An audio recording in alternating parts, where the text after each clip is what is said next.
Hello எல்லாருக்கும் வணக்கம். என் பேரு ஆதர்ஷ். ஆப்கானிஸ்தான் அவரோட 2வது மேட்சை 8 ரன்னால ஜெயிச்சிருக்கா அகெயின்ஸ்ட் இங்கிலாந்து. இப்போ ஆப்கானிஸ்தானுக்கு ஒரு செமிஃபைனலுக்குள்ள போறதுக்கான ஒரு வாய்ப்பு இருக்கு. அவரோட கடைசி மேட்ச்ல ஆஸ்திரேலியா ஜெயிச்சா ஆப்கானிஸ்தான் செமிஃபைனலுக்குள்ள போயிடுவான்னு நினைக்கிறேன். இப்போ அந்த மாதிரி தான் இருக்கு. இப்போ இங்கிலாந்துக்கு அன்பார்ச்சுனேட்லி 2க்கு 2 மேட்ச் தோத்ததுனால அவ இந்த டோர்னமெண்ட்டை விட்டு in terms of competing in it வெளியில போயாச்சு. அந்த கடைசி match will not mean anything. ஆனால் சவுத் ஆப்பிரிக்கா இங்கிலாண்டை ஜெயிச்சா then they will be booked into the semifinals. இப்போ இந்த ரிவ்யூக்குள்ள போனா ஸ்டார்டிங் 11 நம்ம பார்த்துடலாம். இப்போ இங்கிலாந்துக்கு பிரைடோன் கார்ஸ் போன மேட்ச்ல ஒரு ஃப்ராக்சர் டோவோட போன்ட்டு இருந்தாராம். அதனால அவர் ruled out of the tournament. Rehan அஹமதை கொண்டு வந்திருந்தா. அவர் இன்னைக்கு விளையாடல. ஜெமி ஓவர்டனை விளையாடிருந்தா நம்பர் 8. இது பார்த்தோன்னே அவளோட பவுலிங் ரிசோர்ஸ் ரொம்பவே வீக்கான மாதிரி இருந்தது. பிகாஸ் ஜேமி ஓவர்டன் ஒரு ஃப்ரண்ட் லைன் பவுலர் கிடையாது. 10 ஓவர் போட முடியுமா? பேட்டிங்லயும் நம்பர் 8 மேல விளையாட முடியுமா? விளையாட முடியாது. அப்ப அவர் ஆல்ரவுண்டர்னு கூப்பிட முடியுமா? ஆல்ரவுண்டர்னு கூப்பிட முடியாது. ஸோ ஐ தாட் அவளோட அட்டாக் ரொம்பவே கொஞ்சம் வீக்கன் பண்ணிட்டா இங்கிலாந்து. ஆப்கானிஸ்தான் நான் ப்ரீவியூல சொன்ன மாதிரி இந்த 11 பார்த்தா நம்பர் 9 வரைக்கும் பேட்டிங் இருக்கு. கரெக்டா அந்த நங்கேலியா கரோட்டிக்கு பதில குல்பதீன் நைப் விளையாடுறா. ஏன்னா இந்த 3 ஸ்பின்னர் இருக்கச்சே இந்த லாகோர்லயும் பெருசா கொஞ்சம் திரும்பும் பட் ஸ்பின்னர்ஸ்க்கு பெருசா ஒரு எஃபெக்டிவ்னஸ் இருக்காது. அப்ப நங்கேலியா கரோட்டியோட பவுலிங் என்ன எடுப்படும் when you got the 3 spinners எடுப்படாது. அதனால்தான் Gulbadin to bowl a few overs if necessary. ஆனா பேட்டிங் அட் நம்பர் 7க்காக தான் அவரை வச்சிருக்கா. ஏன்னா already you got 5 front line bowlers plus the bowling of Gulbadin Naib. So it is a correct combination of Afghanistan. அவ toss ஜெயிச்சா batting தான் எப்பயுமே விளையாடணும். அஷ்மத்துல்லா ஷேதி டாஸ் ஜெயிச்சார், அதுதான் பண்ணார். இப்ப முதல் இதுல ஒரு 3 விக்கெட் விழுந்தது பவர் பிளேல. ரெமானுலா குர்பாஸ் என்ன சொல்றது பிளேட் ஆன். ஆனா அந்த அடுத்த 2 டிஸ்மிசல் தான் ரொம்ப டிசப்பாயிண்டிங். ஏன்னா இப்ப செதிகுல் ஆத்தல் நம்பர் 3ல அமிச்சார். நேரா வர பால விளையாடுறச்சே காலை ஃப்ரண்ட் ஃபுட்டை ரொம்பவே அக்ராஸ்ன்னு போட்டா எந்த லெவல்லையுமே ஸ்ட்ரெயிட் பால விளையாடுறதுக்கு கஷ்டமா இருக்கும்.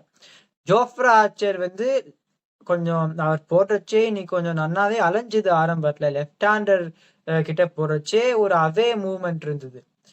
ஒருவேளை அதனால பண்ணறான்னு தெரியல. ஏன்னா அதான் கமெண்டேட்டர் சொல்லிட்டு இருந்தா. எனக்கு பொறுத்த வரைக்கும் ஃபண்டமெண்டலா ஒரு நேரா வர பந்துக்கு, அதுவும் ஒரு 140+ போடுறச்சு, நேரா வர பந்துக்கு ஃப்ரண்ட் ஃபுட்டை ஒரு ரொம்பவே அக்ராஸ் எடுத்துன்னு போனா எல்பிடபிள்யூ ஷுவர். அப்படிதான் ஆச்சு இன்னைக்கு. 15 for 2. ரஹ்மத் ஷா போன மேட்ச் நன்னா விளையாடினார். when no contribution was there. அவர் அந்த ஷார்ட் பால அது ஈஸியா அவர் விட்டுருந்துருக்கலாம். ஒரு ஹாஃப் ஹார்ட்டட் ஷாட்டு நேரா கேட்ச் கொடுக்குற 37 for 3. ஆனாலும் இங்கிலாந்து அட்டாக்கை பார்த்த உடனே மார்க் வுட்க்கும் திருப்பி இன்ஜுரி வந்தது. அதனால தான் எனக்கு நம்பிக்கையா இருந்தது Afghanistan can get back in the match. அந்த பார்ட் டைம் ஸ்பின்னர்லாம் போட்டா வேலைக்கு ஆகுதுன்னு எனக்கு தெரிஞ்சது. இப்ப மார்க்வுட்டை பத்தி நான் திருப்பி சொல்றேன். இந்த ஜோஃப்ரா ஆர்ச்சர் மார்க்வுட்டுக்கு அடிக்கடி இன்ஜுரி ஆயிந்தான் இருக்கும். இப்ப இவாதான் லீடு சீமர். ஆனா இவாளுக்கு இந்த ஏகப்பட்ட injury வருதுனால they are not able to get that momentum in terms of confidence-னா ஒரு 2 விஷயம் பண்ணணும். இப்ப இவா போடுற you have to look to sort out the issue. அது நடக்கிற மாதிரி தெரியல. 2வது இது ஒரு லைக் ஃபார் லைக் இவா எப்படி போடுறாலோ ஹூ கேன் டூ தட் இந்த கண்ட்ரின்னு பார்க்க ஆரம்பிக்கணும். ஏன்னா எப்ப அந்த இன்ஜுரி எப்ப வேணாலும் ஆனா இன்னைக்கு ஆச்சு okay. Pretend if you are got to the knock out stages. மார்க்வுட்க்கு இன்ஜுரி ஆச்சுன்னா அதை பத்தியே புலம்பின்னு இருந்திருப்பா. மார்க்வுட் இருந்தா பெருசா புடுங்கிருப்போன்னு அதை பத்தியே புலம்பின்னு இருந்திருப்பா. We saw that happen today and it is not something which is unlucky. ஏன்னா it was going to happen. It was if, when, not if. வேற ஆப்ஷன் இருக்காரான்னு பார்க்கணும். 2 பேரு இன்ஜுரி ப்ரோன்னு அவ போட்ட டெத்துலலாம் செமாடி வாங்குறா. 2 பேரும் இந்த 2 மேட்ச்ல பார்த்துருக்கோம். அது எதனால you are not doing any of the 2. அதாவது அவ டெக்னிக்கே ஃபிக்ஸ் பண்ணல, வேற ஆள் இருக்காளான்னு பார்க்கல. அது எனக்கு அது புரியவே இல்லை எனக்கு. ஸோ அந்த ஸ்பின்னர்ஸ் நடுவில் போட்டுருச்சு. கமெண்டேட்லாம் சொல்லிட்டு இருந்தா இது ரொம்ப ஸ்லோ பார்ட்னர்ஷிப்னு. கரெக்ட் கரெக்டா பண்ணா. அதாவது அந்த ஆஸ்திரேலியா மேட்ச் வேர்ல்ட் கப்ல விளையாடுறச்சேவும் ஒரு ஹஷ்மத்துல்லா ஷேரி ஒரு ரோல் நம்பர் 4லனா ஒரு கவலையே படாத ஆரம்பத்துல ரொம்ப மெதுவா விளையாடுவார். ஏன்னா அவரோட ஆப்கானிஸ்தானோட டெம்ப்ளேட் தெரியும். நம்மளால அந்த எழுத்த டீம் மாதிரிலாம் ஒரு பெருசா எல்லாத்தையுமே ஆரம்பத்திலேயே அடிச்சுன்றதுலாம் விளையாட முடியாது. ஒரு 2 விக்கெட் போனா இந்த மாதிரி தான் ஒரு ஸ்டெபிலிட்டி கொடுத்துட்டு அப்புறம் நம்ம வந்து ஒரு ரிஸ்க் ஃப்ரீ அப்ரோச் கடைசியில போட்டு we can get that runs in he knows. அதனால தான் அப்படி விளையாடினார். 20வது ஓவர்ல தான் இப்ராஹிம் ஜாத்ரான் இறங்கி வந்து ஆதில் ரஷீத லாங் ஆஃப்க்கு மேல ஒரு 6 அடிச்சார். அப்புறம் நான் இன்னைக்கு நடந்ததை பத்தி நான் பேசல. 28வது ஓவர்ல இருந்து தான் ஆப்கானிஸ்தானுக்கு ஓடிஐல சாதாரணமா ஒரு பெரிய ஓவர் வரும். இன்னைக்கு ஜேமி ஓவர்டன் சரியாவே போடல, 16 ரன் வந்தது. அங்கேருந்து தான் really the big momentum start come. It's the slow acceleration until then from 20th over. அதுக்கப்புறமா we saw how they really got the big overs. Hashmatullah ஷேரி வந்து செட் பண்ணிட்டு ஒரு புரியவே இல்லை அந்த ஷாட்டை. ஒரு full delivery turning in reverse sweep விளையாட பார்க்குறாரு. ஆனால் அஸ்மத்துல்லா ஒமர் ஜாய் அப்புறமா இறங்கி ஒரு பிரிஸ்க் 41. முகமது நபிக்கு பேட்டிங் ரொம்பவே குறைஞ்சு போயிடுதுன்னு நினைச்சேன். அவர் ஒரு 40 அடிச்சார் அண்ட் ஒரு சென்சேஷனல் இன்னிங்ஸ். நான் அந்த வேர்ல்டு கப் ப்ரீவியூலேயே சொன்னேன், அவர் வந்து கொஞ்சம் மேட்ச் ஸ்டார்ட் பண்றது கொஞ்சம் நாளை ஆச்சு. பாகிஸ்தான் கிட்ட ஒரு சப்ஸ்டான்ஷியல் இன்னிங்ஸ், அதுக்கப்புறமா ஆஸ்திரேலியா கிட்ட அங்க ஒரு 100. Ibrahim Zadran is a class player. அவர் வந்து அவரோட 3வது பவுண்டரி ஜோஃப்ரா ஆர்ச்சர் அந்த ஆஃப் ட்ரைவை பார்த்தோன்னே எனக்கு தெரிஞ்சு போச்சு, ஓகே அவருக்கு ஒரு பெரிய ஸ்கோர் இருக்கு இன்னைக்கு. அதுவும் எப்படின்னா கடைசியில அந்த கிளாசிக்கல் ரிஸ்க் ஃப்ரீ ஸ்விட்சிங் கியர்ஸ், அது நிறைய ஒரு பெரிய பெரிய பேரே அப்படி பண்றது கிடையாது அவரை மாதிரி.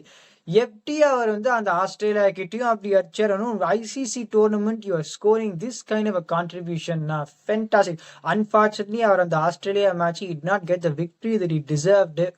அதுக்கப்புறம் T20 வேர்ல்ட் கப்ல we saw they beat Australia. இந்த கேஸ்ல வந்து that innings deserved victory. Fantastic knock from Ibrahim ஜாத்ரான்.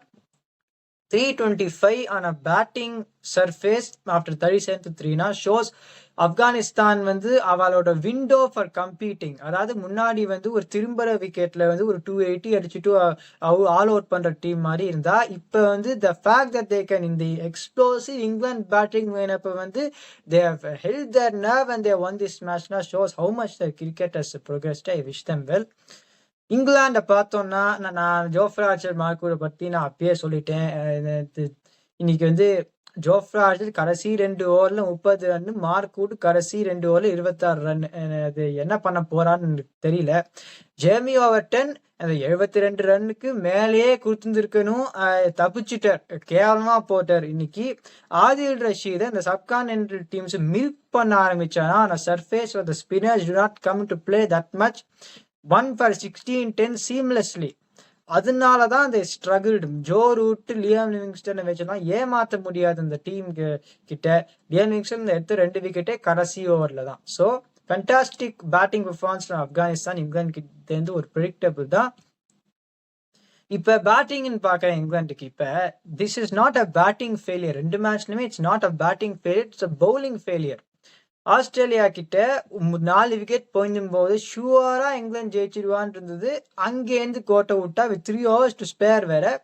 இங்க வந்து 37 for 3 in 10 overs அங்கேருந்து கோட்டை விட்டா. நான் பேட்டிங்கை பத்தி என்ன சொல்றேன்னா, இப்ப ஜோனி பேஸ்டோ வந்து இந்த SA20ல விளையாடுச்சு, அவர் அவ்வளோ ரன்லாம் அடிக்கல. ஆனா அந்த வெறித்தனம் தெரிஞ்சுது.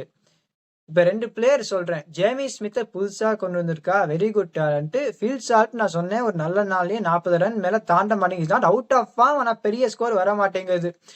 ஒன் ஆஃப் தோஸ் டூக்கு பதில ஜானி பேஸ்டோ எடுத்துன்னு வந்திருந்தானா surely with this line up look more imposing.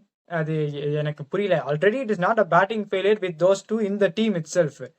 ஜோனி Bairstow மட்டும் எடுத்துன்னு வந்திருந்தானா நான் என்ன பண்ணுவேன்னா, ஃபீல்ட் ஸ்டார்ட்டுக்கு பதிலாக ஜானி பேர்ஸ்டோரை ஓப்பன் பண்ணா Jamie Smith we want to persist with fair enough. அந்த மாதிரி பண்ணா I think it will be better. ஏன்னா ஃபீல்ட் ஸ்டார்ட்டும் 20க்கு மேல அடிக்க மாட்டேங்கிற, ஜேமி ஸ்மித்தும் சீக்கிரமா அவுட் ஆடுறதுனா, லிவிங்ஸ்டனும் கடைசியில ஒன்னும் அடிக்க மாட்டேங்கிறதுனா, அந்த மிடில் ஆர்டர் மேல there is so much influence. It looks like an explosive team but few of the players are not scoring the big runs. அதுதான் அவ பண்ணணும். Even though 30 for 2 in 6 overs ஆப்கானிஸ்தானோட inexperience தெரிஞ்சுது. அந்த 3வது விக்கெட் பார்ட்னர்ஷிப் வந்து ரொம்பவே சௌரியமா விளையாடிட்டு இருந்தா. அந்த inexperience was there from the pacers. ஸ்பின்னர்ஸ்க்கும் இந்த சர்ஃபேஸ்ல வந்து அவளுக்கு அவ்வளோ விழல. ரஷீத் கான் முதல் ஓவர்லேயே 10 ரன் கொடுத்தார். அவ்வளோ எஃபெக்ட்னஸ் இல்லை இந்த மேட்ச்ல அவருக்கு. இந்த ட்ரிங்க்ஸ் பிரேக் அப்புறமா பென்டகெட் வந்து எல்பிடபிள்யூ ஆனது ஸ்லோலி பாட் ஆப்கானிஸ்தான் கேம். அதுக்கப்புறம் Harry Brook was looking good. அவர் வந்து நபி கிட்ட கேட்ச் கொடுத்த உடனே அங்கேயே match already England was finding it from then on. Very difficult to come back into the match. Jos Buttler 38 ஓகேயா விளையாடினார். பட் ரியலி ஜோ ரூட்டை தவிர வேற யாருமே ஒன்றும் பெருசா ஒரு டெல்லிங் கான்ட்ரிபியூஷன் மாதிரி பண்ண ஒரு outstanding century from Joe Root. கடைசியில அவர் கிராம்ப் வராத இருந்ததுன்னா என்னை பொறுத்த வரைக்கும் அவர் முடிச்சு கொடுத்துருப்பார். அந்த அப்பர் கட் வந்து 4க்கு போயிருந்திருக்கும். Had he not got cramp. 50 runs in boundaries, பாக்கி 70 runs in singles. அப்பையும் he seamlessly maintained the pace of scoring. ஒரு fantastic innings. அவர் ரொம்ப வருத்தமா இருந்தார் ஆஃப்டர் த லாஸ். ஹோப்ஃபுல்லி அவர் 3 ஃபார்மேட்லையும் விளையாட வைப்பான்னு ஹோப். ஒரு ஃபென்டாஸ்டிக் இன்னிங்ஸ் அவர்கிட்ட. அப்புறம் இந்த ஜேமி ஓவர்டன் 32 ரன் அவரும் முடிச்சு கொடுத்துருந்துருக்கணும். Azmatullah Omarzai 5 wicket. இந்த கடைசி 2 விக்கெட் வந்து 6க்கு போயிருந்துருக்கணும். Jamie Overton should have hit that ball for 6. ஒரு டைம் பண்ணி சிப் பண்ணி நேராக லாங் ஆனுக்கு கேட்ச். ஜோஃப்ரா ஆர்ச்சர் வந்து அந்த பால் 6 அடிக்க ஒரு கேப்பபிலிட்டி அவருக்கு இருக்கு. ஆனால் அவர் பண்ணலை. ஸோ ஆப்கானிஸ்தானோட இன்எக்ஸ்பீரியன்ஸும் காட்டிது. England should have really won the match. Chase this down. ஆனால் அவள் வந்து ஒரு கீ பாயிண்ட்ஸில் விட்டதுனால Afghanistan won this match deservedly. So அந்த 5 விக்கெட்டை தவிர வேறு எந்த பெர்ஃபார்மன்ஸாவது ஒரு மேட்ச் வினிங் பெர்ஃபார்மன்ஸ் மாதிரி இருக்கா? ரூல் Ahmad got away with leg சைட்லாம் போன்றிருந்தார் as he did in the South Africa match. வேற எந்த performance apart from that 5 wicket ஒரு மேட்ச் வினிங் பெர்ஃபார்மன்ஸா இருக்கா? இல்லை. அதனால தான் Afghanistan they have held their nerve through that, which is a great positive for them. I wish them well. அவளுக்கு செமிஃபைனலுக்குள்ள வரத்துக்கான ஒரு வாய்ப்பு கிடைச்சிருக்கு. இங்கிலாந்துக்கு அன்ஃபார்ச்சுனேட்லி அந்த வாய்ப்பு போயிடுது. இப்ப நாளைக்கு ஒரு மேட்ச், ஒரு ப்ரீவியூ. பாகிஸ்தான் வர்சஸ் பங்களாதேஷ். ஒரு டெட் ரப்பர்ன்னு சொல்லலாம். ஆனால் home crowd would surely want Pakistan to win. நிறைய பேரும் நான் பார்த்துட்டு இருக்கேன். there is a huge backlash. இந்த நியூசிலாந்து பங்களாதேஷ் கிட்டலாம் போயிட்டு இருக்கச்சே இந்த பங்களாதேஷ் ஜெய்பாலான் வில் பீப்புள் புட்டுன்னு பார்த்தேன்னா lot of people are supporting New Zealand. ஏன்னா ஒரு நிறைய பேக்லாஷ் இருக்கு அந்த team. And after hosting a tournament for so many years ஒரு அண்டர் பார் பர்ஃபார்மன்ஸ் கொடுத்ததுனால still I think they have got the boots to comfortably beat Bangladesh, especially in Rawalpindi. இப்போ நம்ம இந்த ப்ரீவியூக்குள்ள போயிடலாம். இப்போ போன மேட்ச்ல நான் என்ன சொன்னேன்னா, இப்போ நான் வந்து இந்த get the team sheet up as to for Pakistan. நான் போன மேட்ச்ல நான் என்ன சொன்னேன்? One of Usman Khan or Kamran Ghulam to play என்னோட இமாமுல் ஹக் இன் மை 11. ஆனா அவ இமாமுல் ஹக்கை தான் விளையாடுவான்னு எனக்கு தெரியும். அவர் விளையாடி என்ன பண்ணாருன்னு நம்ம பார்த்தோம். நான் என்னோட 11ல என்ன பண்ணுவேன்னா Kamran Ghulam will open with Babar Azam. ஏன்னா உஸ்மான் கான் ஓகே இந்த ராவல்பிண்டியில வந்து ஒரு பேட்டிங் ட்ராக் தான். ஆனாலும் சுத்தி அதுவும் இந்த Bangladesh seam attack is very good seam attack.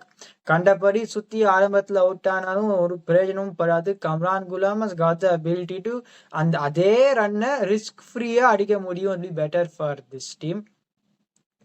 South Shakeel open பண்ணும். பாபர் ஆசம் எதுக்கா ஓப்பனிங் இறக்கின்னு இருக்கான்னு எனக்கு புரியவே இல்லை. அது அவரோட பொசிஷனே இல்லை. ஓடிஐ கிரிக்கெட்ல 23 அடிச்சுட்டு அவுட் ஆயிட்டார் previous match. Saud Shakeel score 62. அவர் வந்து ஓப்பனிங் இறங்கணும். Babar Azam number 3, Kamran Ghulam also opening, Salman Agha number 4. எனக்கு புரியவே மாட்டேங்கிறது. மேட்ச் முடிச்ச உடனே அந்த சல்மான் ஆகா அந்த குஷ்தில் ஷாலாம் இறக்கின்னு இருக்கா. அந்த இமாமுல்லக், பாபர் ஆசம், ரிஸ்வான் அப்படியே டிஃபென்ஸ் விளையாடியே முடிச்சுட்டு அந்த தயப்தா எல்லாம் விளையாடினா போன மேட்ச்ல எனக்கு புரியவே இல்லை. எல்லாருமே டிஃபென்ஸ் விளையாடி அவுட் ஆகி முடிஞ்சிட்டு you got Khushdil Shah and Salman Agha. So அது எனக்கு புரியவே இல்லை. மேட்ச் முடிஞ்ச உடனே தான் 2 பேரும் இறக்கின்னு இருக்கா. ஹாரிஸ் ரவுஃபுக்கு பதில நான் முகமது ஹஸ்னின் தான் விளையாடுவேன். அவர் வந்து செம அடி வாங்கியிருக்கார் ஹாரிஸ் ரவுஃப். இப்பயும் முகமது ஹஸ்னின் விளையாடாத அவரை போட்டர்னா I don't know what are you looking to build sort of support stocks in the team looking for the future na, and if you're not picking Hasnain now, when are you going to pick him in எனக்கு தெரியல. So அதுதான், வேற யாருமே உள்ளே வர முடியாது. அந்த மாதிரி ஒரு நான் இருக்கிற ஆள் தான் எடுத்திருக்கான்னு சொல்லுவேன். ஆனா அந்த இருக்கிற ஆள்லயே யாராலையுமே உள்ளே வர முடியாது. அதனாலதான் இது பாகிஸ்தான் டீம் இது மேல ஒன்றும் பெருசாலாம் சொல்றது கிடையாது. They've got to open with Saud Shakil, Salman Agha 4, Babar Azam 3, Rizwan number 5. அதை விட்டுட்டு போன மேட்ச் 11 மாதிரி விளையாடிட்டு இருந்தா இந்த மேட்சும் தோக்கிறதுக்கான ஒரு வாய்ப்பு இருக்கு. இப்ப பங்களாதேஷ பார்த்தோம்னா, I would say they have played well this tournament because they have given a fight to New Zealand. And 237லாம் அந்த ரவால்பிண்டி ட்ராக்ல way too low, especially against New Zealand பையங்க. நஹீத் ரானா வந்து அப்படியே ஒரு நெருப்பு மாதிரி போட்டார். ஒரு exciting prospect and it does not look like he will get as much injuries as நான் வந்து இந்த ஜோஃப்ரா ஆர்ச்சர் மார்க்வுட் மாதிரி பேசின மாதிரி. Just already he may have stumbled into a biomechanically more feasible action. I hope he stays with it. அந்த டெக்னிக்காலிட்டிலாம் எனக்கு தெரியாது. But வாட்சிங் இம் பவுல், அந்த ஜோஃப்ரா ஆர்ச்சர் மார்க்வுட் மாதிரி அந்த என்ன சொல்றது, will he get injured a lot of the timeங்கிற ப்ரிகரேஷன் இப்போதைக்கு I'm not getting. இவா என்ன பண்ணணும்னா இந்த மேதி ஹசான் மிராஸை ஓப்பனிங் இறக்கணும். எனக்கு இப்போ புரியவே இல்லை. ஷோர்லி தட் இப்போ நம்ம அந்த நியூசிலாந்து ஸ்கோர் கார்டை நம்ம எடுத்து பார்த்தோம்னா, they had got I think 58 for 2 after the first 10 overs, which is a good power play. அதுக்கப்புறமா கொஞ்சம் அடிச்சுட்டே போகணும் இன் ரவால்பிண்டியில அவ அடிக்கல.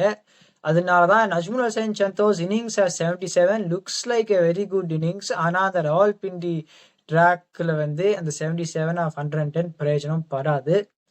தன்சீத் ஹசான் ஓப்பனிங் இறக்கினா அவர் திருப்பி ஒரு 24 ரன் அடிச்சுட்டு அவுட் ஆயிட்டார். நான் என்ன சொல்றேன்னா, Mehidy Hasan Miraz has got to open. அப்புறம் அந்த Mahmudullah Riyad was brought back into the team the previous match. கொஞ்சம் ஸ்டெபிலிட்டி எப்படி கொடுக்கும்னா, நஜ்முல் ஹுசைன் சந்தோ வந்து நம்பர் 3 தான் இத்தனை நாள் விளையாடிட்டு இருந்தார். அவரை திருப்பி ஓப்பனிங்ல இறக்கிறது எனக்கு புரியல. Mehidy Hasan Miraz has played that role. அவரை ஓப்பனிங் இறக்கி நஜ்முல் ஹுசைன் சந்தோ நம்பர் 3 விளையாடணும். அப்புறம் ஒரு கால் முஸ்தாபிசுர் ரஹ்மானை எதுக்காக வச்சுட்டு இருக்கான்னு புரியல. போன match 1 for 42 in 10 overs. When you're defending 210, you need to look for attacking seamers to break the back of the opponent. Tanzim Hasan சகீபை கொண்டு வந்துட்டு அவர் தஸ்கீனேவ நியூ பால்ல போட்டு you can use a bit of Nahid Rana, be very good attack. Then you got 2 good spinners. அதை விட்டு அந்த முஸ்தாபிசுர் ரஹ்மான் ஒரு பந்து போட்டாலே I do not see the value in it at all. அந்த மாதிரிலாம் ஆள்லாம் வச்சுட்டு இருக்கிறது எனக்கு புரியவே இல்லை.